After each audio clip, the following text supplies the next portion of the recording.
today. Yes, today. We find ourselves all equally blessed on this journey through greater and lesser evils. Join us as we explore the hard realities and uncomfortable truths plaguing our society. So without any further ado, let's jump right in and rip this bandit off together. Ladies and gentlemen, welcome back to GLE Studios. I'm freaking fired up here today. This is another great day here of filming we got for you. Thank you for tuning in today. Before we get to our stuff, I want to talk to my warriors. Want to introduce them. Want to let you get the feel. You already know who they are anyway. So we're going to start with... What's up? The tank. And not last but least... It's the eggs. How we doing, boys? What's up? What's up? What's up? So this is our first opportunity to kind of redo a review. In the sense where we get a second part after we've already got our first stake in the ground. Today, we're doing Rebel Moon Part 2. The Scar Giver. I just want to say Zach Snyder stole this from Zach Snyder. I just want to get that out there before I start going nuts on this movie. I don't know how he did it, but you are correct. He did, man. Like he saw it, he was like, I know what to do with this. Yeah. I'm taking it from him. Look, I deep dived this lore, Yeah. and the more and more, I'm like, how did someone actually write this? Like, I'm surprised Disney didn't sue anybody, because they pretty much said, we're going to take Star Wars, and then we're going to do something with it, and then, never mind, you're going to get me started way too early. Let's get to the data sheet before we go through. I'm glad everybody's as mad as I am. Yeah. Let the energy flow. Let the hate flow through you. Hey, a good Star Wars reference right there. All right, before we get through this, because I know you guys are feeling hate out there if you watch this movie. Spoilers. If you any time, you got to keep your ears and eyes wide open. Did someone say spoilers? Unlike this entire movie. In honor of the narrator, who I love, by the way, Anthony Hopkins, Silence of the Lambs, Clarice Starling, while she's interviewing Hannibal Lecter, while she's walking out, she gets yogurt thrown in her face. Did you guys see that? Like, I had to be right after breakfast. One of the prisoners still had the yogurt and threw it in her face. That was rude. Why not the grapefruit? I'm just saying. I know. I don't know. Because that's what you eat with yogurt with grapefruit. And now going to the data sheet. That was yogurt, right? It better have been yogurt. And going to the data sheet, we got Rebel Moon Part 2, The Scar Giver, starring Sophia Botella. Did you like that one? I love that one. Look, I don't need to get canceled within the first 30 seconds of talking. Anthony Hopkins, the Yogurt Giver, and Ed Skrein, the Admiral Noble. Dude, you killed it in this, man. Yeah. I'm I'm a villain guy, and you get my villain salute. Written by Shea Hatton, Kurt Johnstead, and Zach Snyder again. Directed by Zach Snyder. Still the same budget, $166 million. Those are 2 drinks you owe me, by the way. Box office, Netflix. Now, my favorite part, the awards. Oh, God. So, they haven't won any so far. All right. But I wanted to do a throwback award to part 1 that we didn't touch on. This comes from the Costume Designers Guild Awards in Excellence in Costume Illustration, given to Jason Pastrana. Wow. All right. We search. I would have never known that. Best third grade armpit farter award. No one heard that noise, right? No, because it was real. that wasn't the leather couch. All right. So Rebel Moon Part 2. Let's get these shots in right away. Why the hell did I watch the first movie? If Anthony Hopkins wants to talk to me for 45 seconds straight, why did I watch the first movie? Yeah, they stole that from Deadpool, the PG-13 cut with Fred Savage. You know, so Grandpa narrates basically the entire first movie. Yeah. You know, That is a first fact. part. Yeah. I didn't. Off subject, I did you see didn't the think about trailer that. for Deadpool Wolverine? I saw it. Dude. I saw it. See? Exactly. All that. I saw it though. It was amazing. Yeah, it was it was. absolutely amazing. Yeah, it was. But no, why did I watch the first movie? That's a good question because I didn't think about that until you just brought it up. But they summarized it so quickly too. Yeah. It was perfectly summarized. I'll tell you though, I will defend the first movie after watching it because I really did like the female characters that were in it.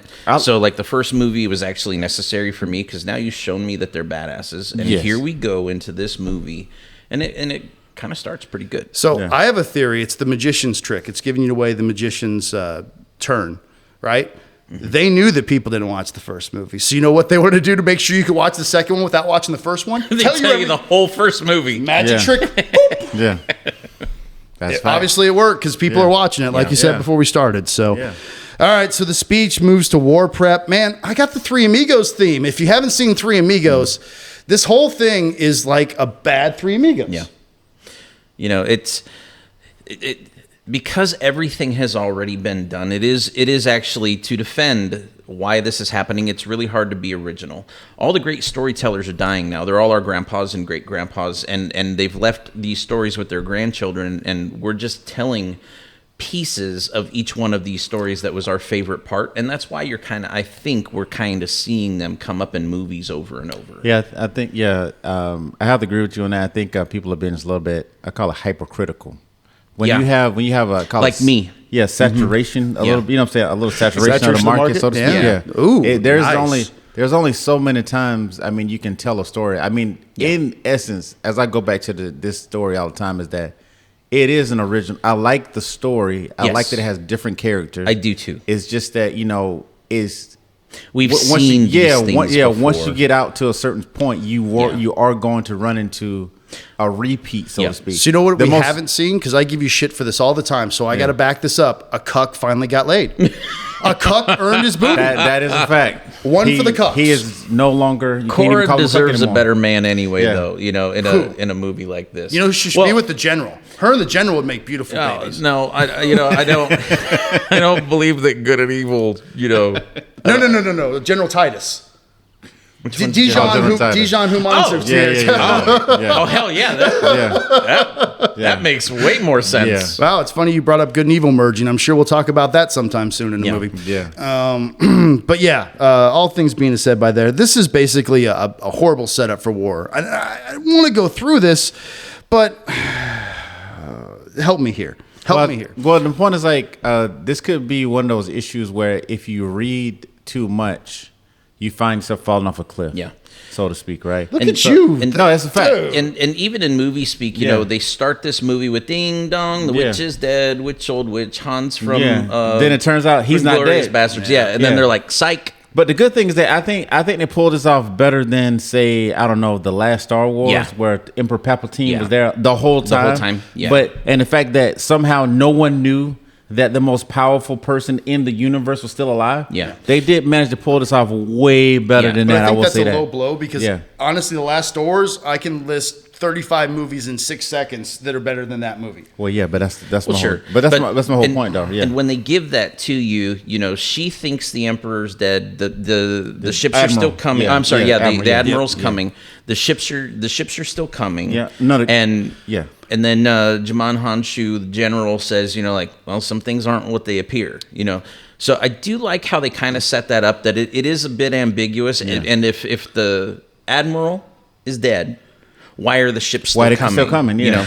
So now you definitely have to prepare. Yeah. True. But I will say that Zach Snyder movies aren't known for their acting, but that scene where the dude comes in and goes, when he comes running in and they're having a nice little house and they're all happy and they're like, we won. Everyone's turn was like, all right, we didn't win. All right, cool, let's do this. Like, come on. There's the high and low there didn't even freaking exist for me. They didn't match. Yeah. Yeah, but I didn't feel the despair. It was just time to go to work, so they start their montage. Because I think, if you were going to go through a situation like that, I mean, they honestly didn't get a chance to be happy. It was like, all right, we'll go.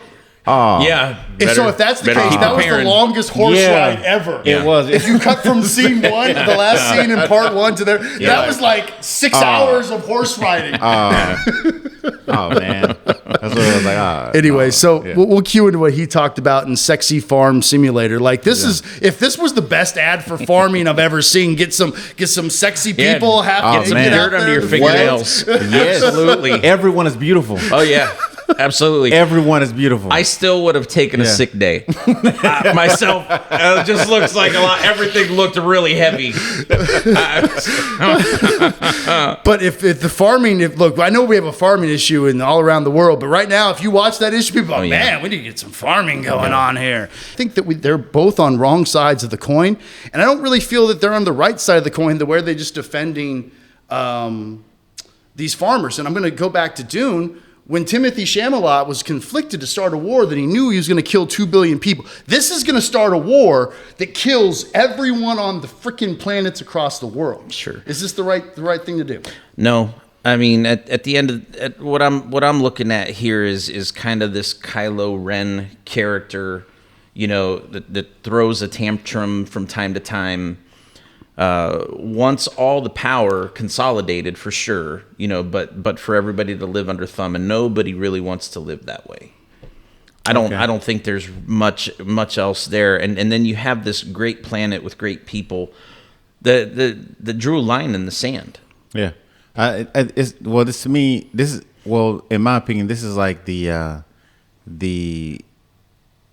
want to call it, I guess the same as I call it the farmers who actually fought back against the cartel down in Mexico. Ooh, okay. Like, because they know they're outnumbered. Yeah. They know they don't have the resources or the manpower for it. But at the end of the day, just for 5 minutes, you just want to be free, just to die free. And there's nothing. They died free because they got obliterated by the cartel. Yeah, and that was okay. But the point is, like, at the end of the day, it has. See, that's the whole point. It has nothing to do with winning. And at the end of all, it's not about winning. It's about. You have to draw a line in the sand where, like, how much more are you going to give up yourself to someone else? And that's wwhy I love when Cora and the Admiral have their little speech together. Braveheart.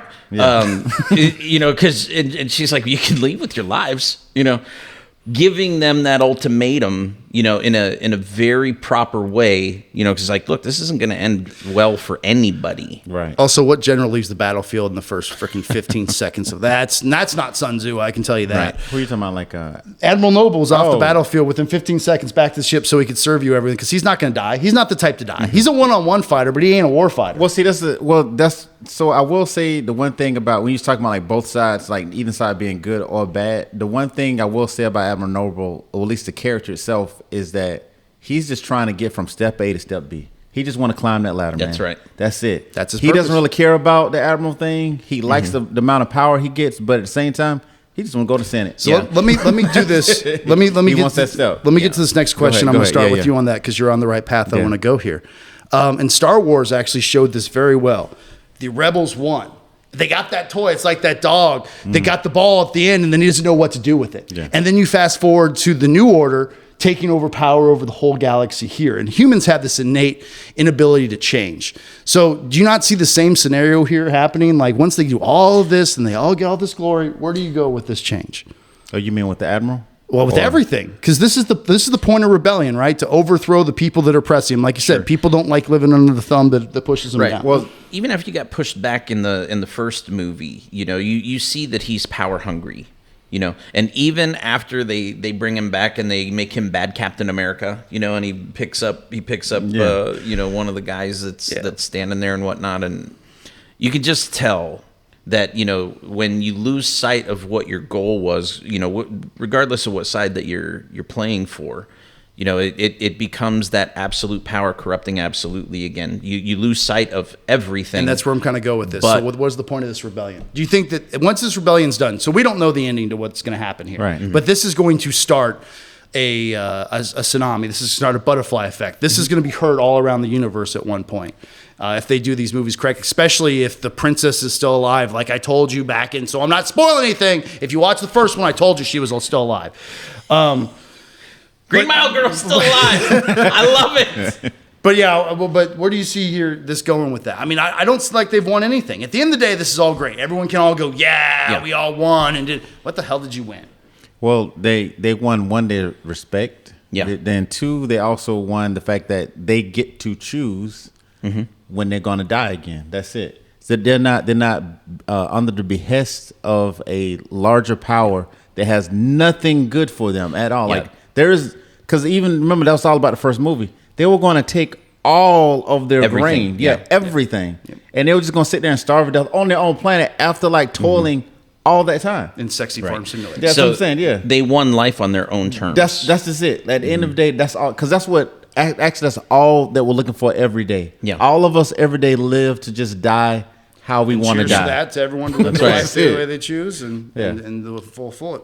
I think with that at the same time, honestly, I mean, what they had 6 days. 6 days, I think they had till the ship got there.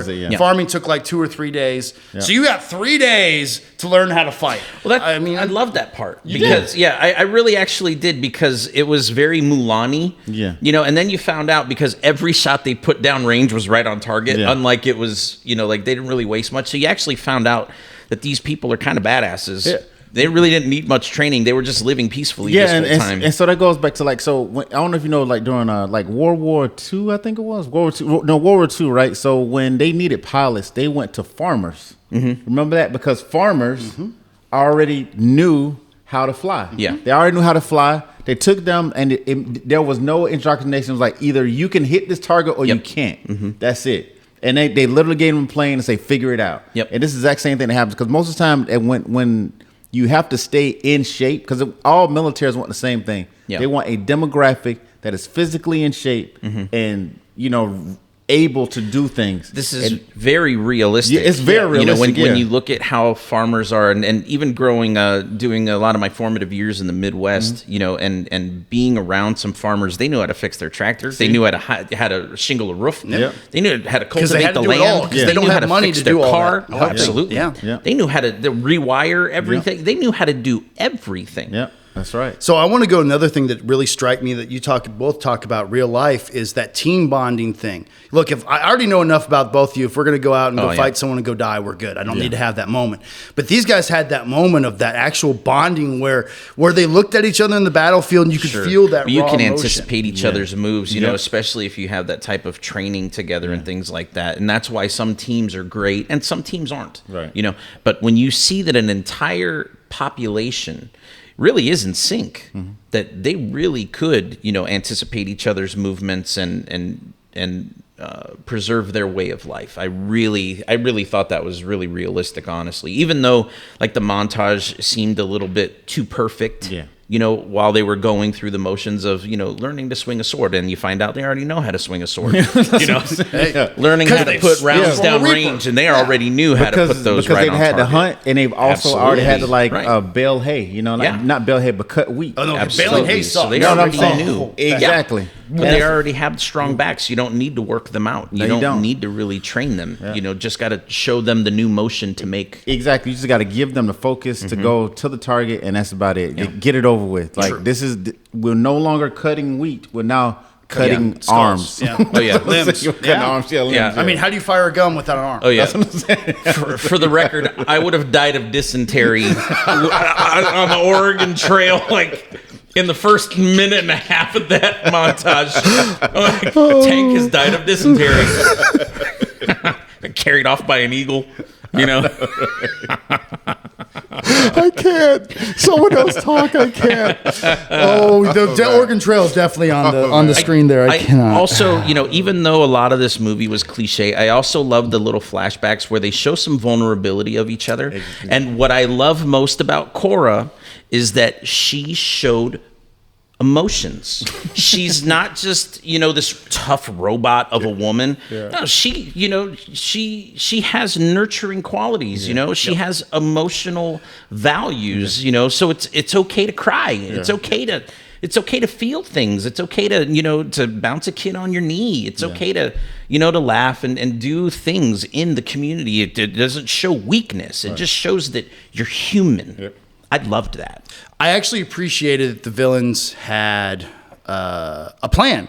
And they actually had, his plan was to get, he was a coward. Yeah. But he actually had a plan to counterattack everything. And it was super smart that they put the grain calculated. Where they put the grain. Yes, it is. And you get that payoff from General Titus bringing him, and you go, okay. I wouldn't have thought of that. Would you have thought of that? Oh, absolutely.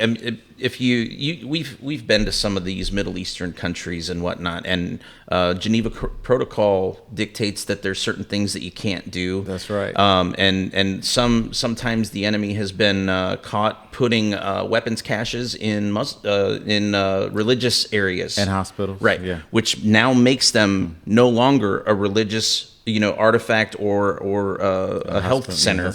Yeah. It's the same thing. We don't target children or anything like that. But the second a 12-year-old picks up an AK-47 and points it at you, they are now an armed combatant. Yeah.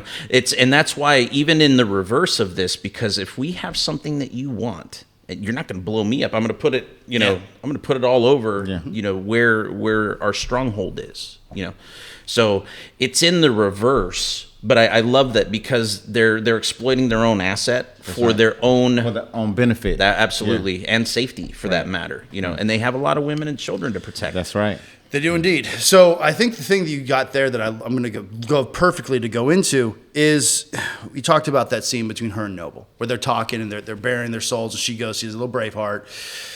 She does a little Three Amigos. She does a little posturing. She does a little about 5 different movies I don't even want to mention. Mm-hmm. But with that being said, I think it's interesting. She decided that she was going to try something that no one else on her own. So I'm going to say this. Would you strike a deal with evil to save us? Yes. If I care about the greater good, this is very Denzel Washington in Man on Fire. I'd trade a life for your life. I would trade my life for the communities.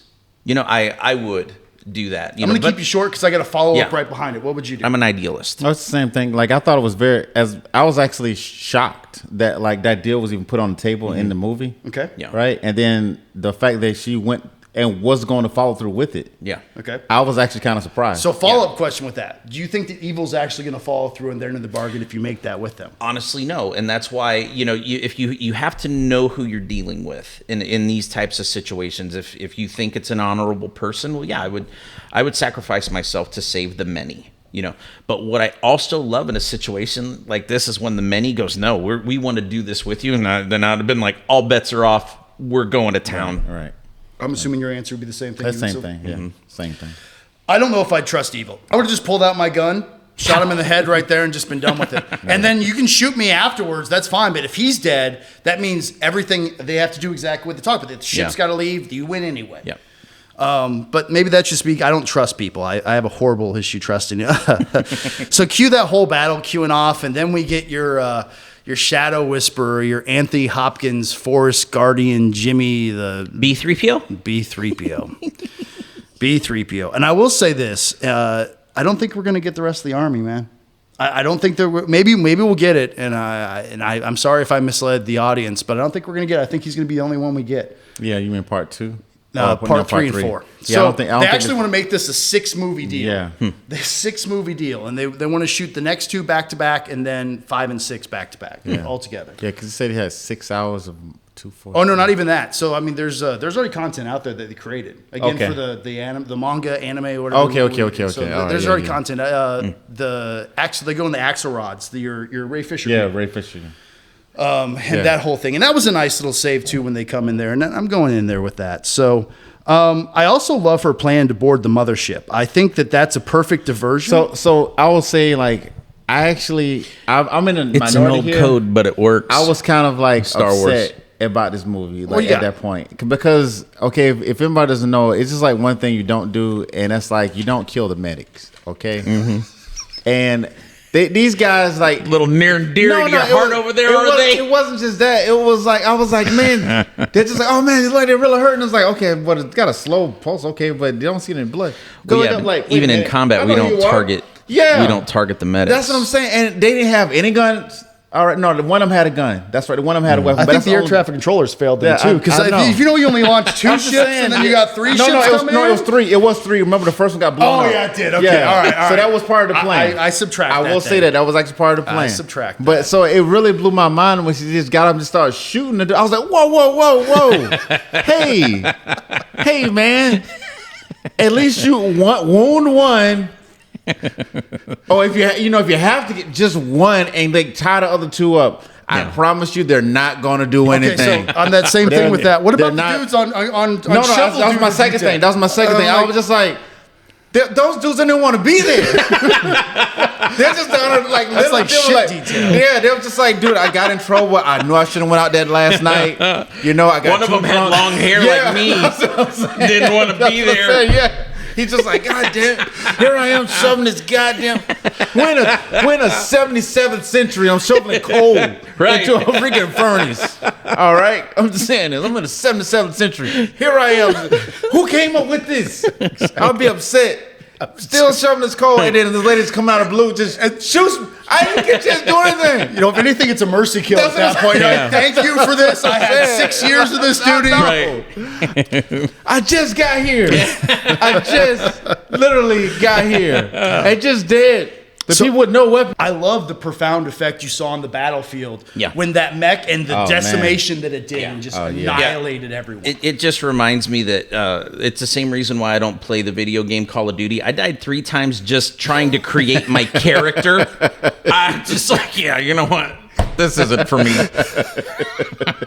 It's like you didn't even get like the minute you respawn, you're already dead. Yeah, I was already. You're like, I don't like this game no more.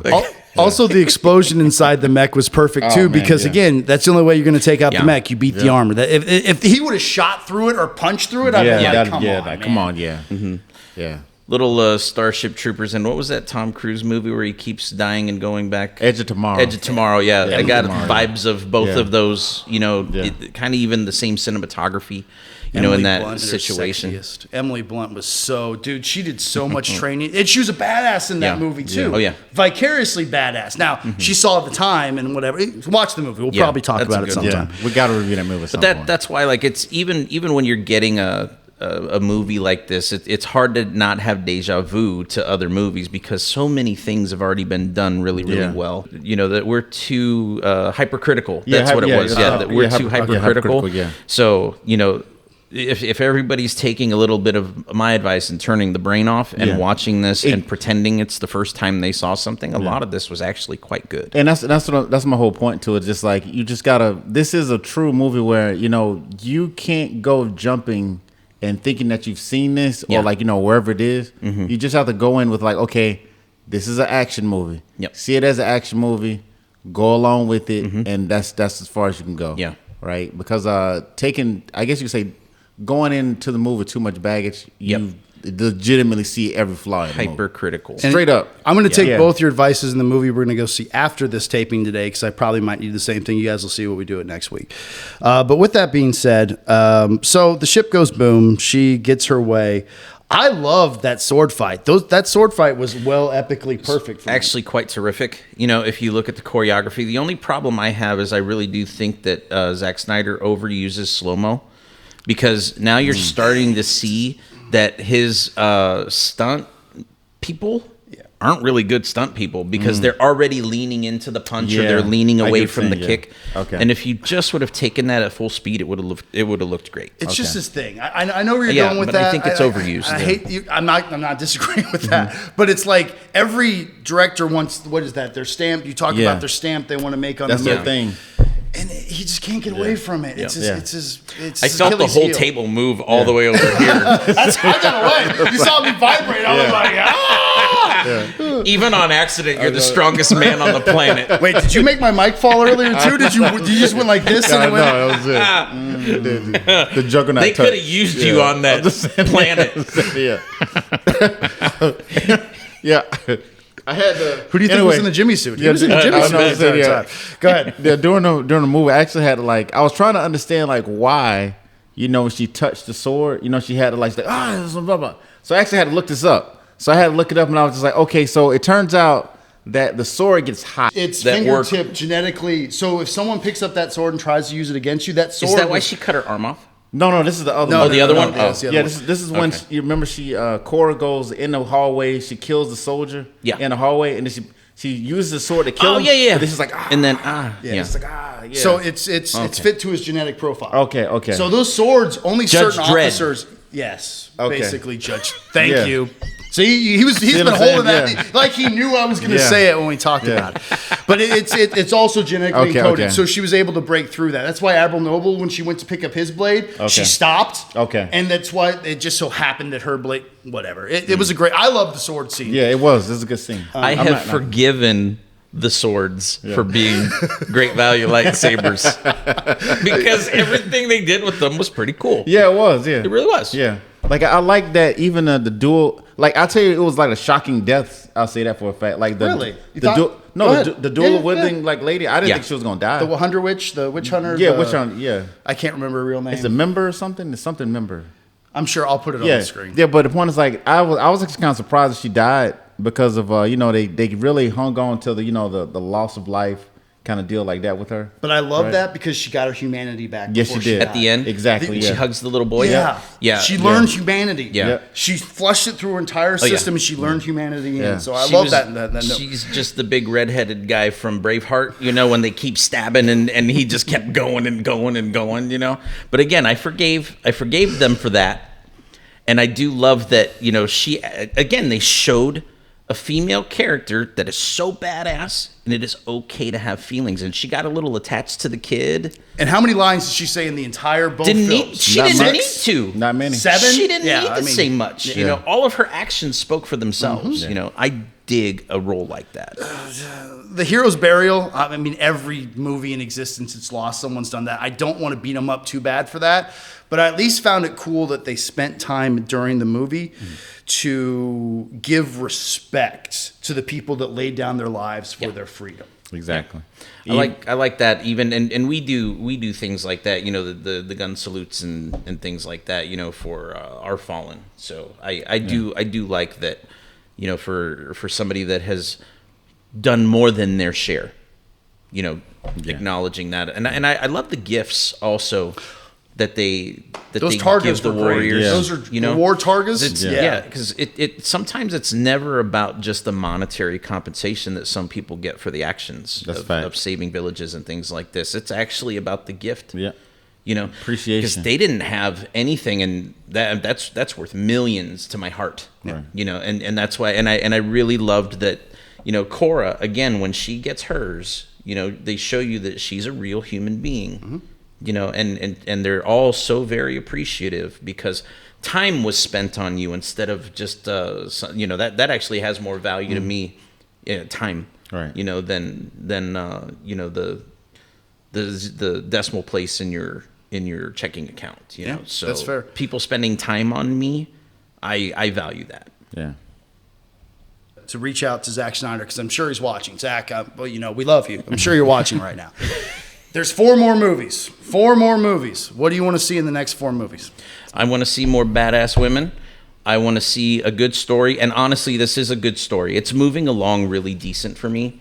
I'm not sure how much more. I want to see these farmers get off planet. I want to see them take the battle to the motherland.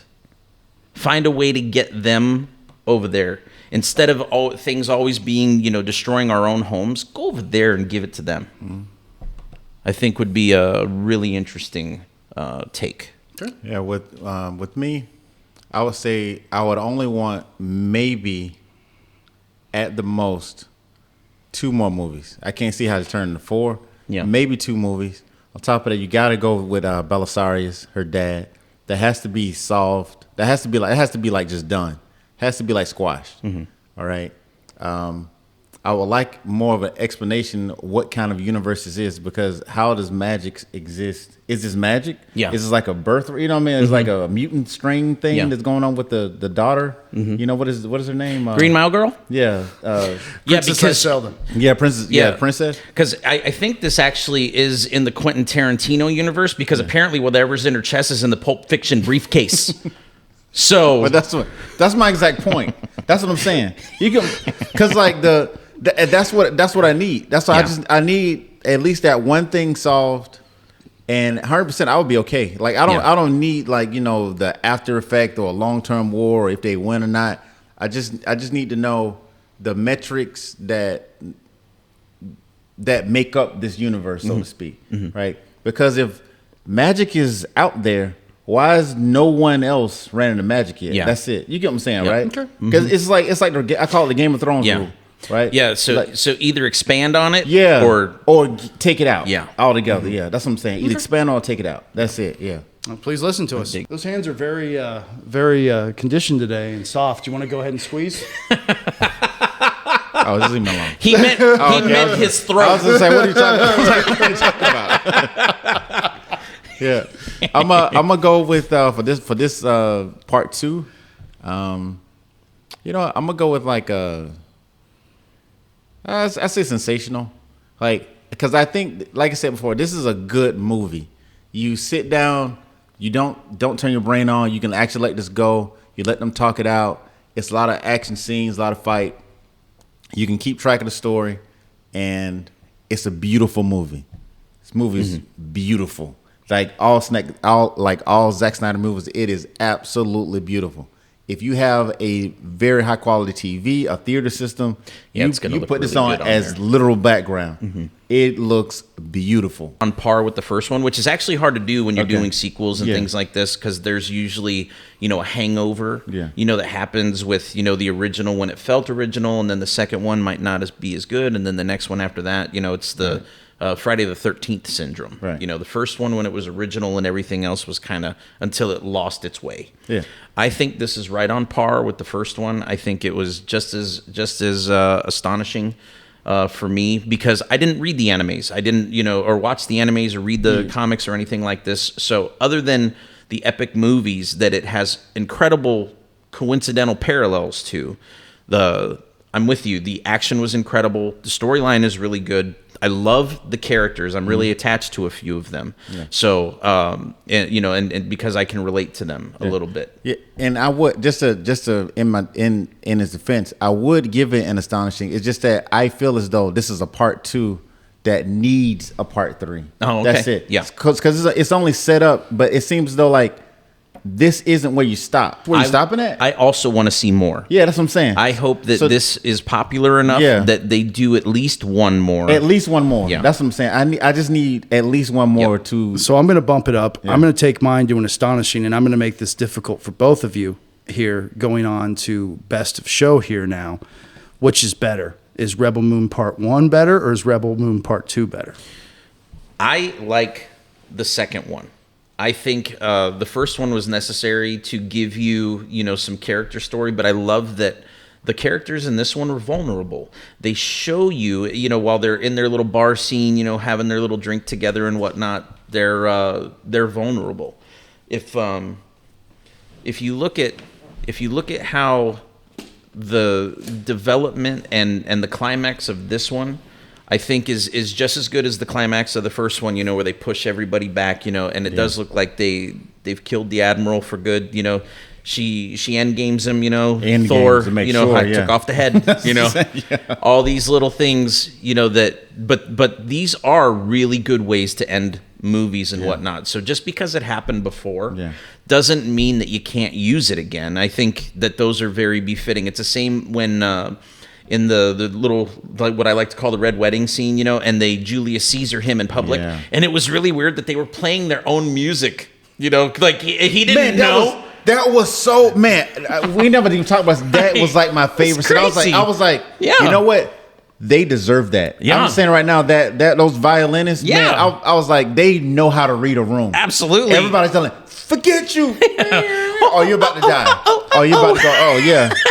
You're not going to make it out this room, bro. Yeah, you're absolutely. Not making it out this room. They killed that scene. Absolutely. But they died with the eyes wide shut things on. And, I loved all of that. And that's why I think it's astonishing for me. That scene is amazing. Absolutely. I think this is absolutely on par with the first one. I think they kept that energy. Yeah. I think they kept that level. They did, 100%. And, that shocked me so much that even she killed it. I was just like, whoa. Oh, yeah. My point is, just like at the end of the day, normally the guy doesn't pull the trigger. Yeah, I'm saying that. That's just what it is.